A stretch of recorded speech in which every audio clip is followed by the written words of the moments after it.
আসসালামু আলাইকুম, সবাইকে আবারও স্বাগতম হোম ব্লগ কুকিং। আপনারা সবাই কেমন আছেন? আশা করি আল্লাহর মেহেরবানিতে অনেক অনেক ভালো আছেন, সুস্থ আছেন। আমি আবারও চলে আসলাম আপনাদের জন্য একেবারে নতুন একটা ইয়ামি রেসিপি নিয়ে। আর এটা সে কোনো রেসিপি না, এটা হলো একেবারে তরমুজের জেলি পুডিং রেসিপি। তরমুজ তো অনেক খেয়েছেন, জুসও খেয়েছেন, এবার চলুন তরমুজটা একটু ভিন্নভাবে ট্রাই করে দেখি কেমন হয়।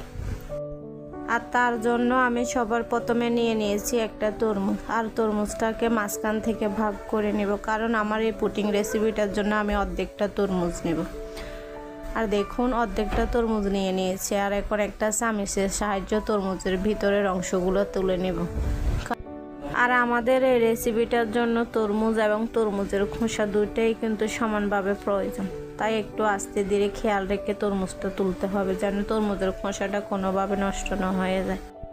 আমি তরমুজগুলো তুলে নিয়েছি, এখন তরমুজগুলো ভালো করে ব্লেন্ডার করে নিতে হবে।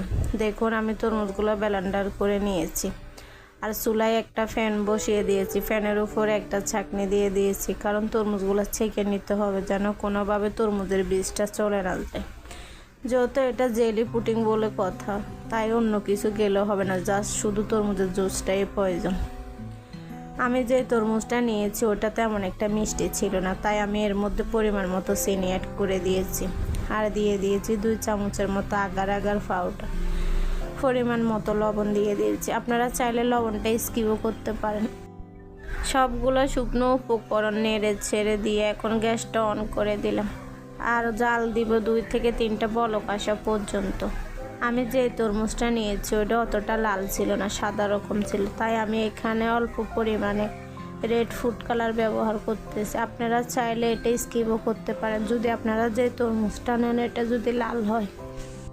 আমি বলবো এই রেসিপিটা বাসায় একবার হলেও ট্রাই করে দেখবেন, এটা খেতে এত মজা লাগে, বাসায় ট্রাই না করলে বুঝতে পারবেন না।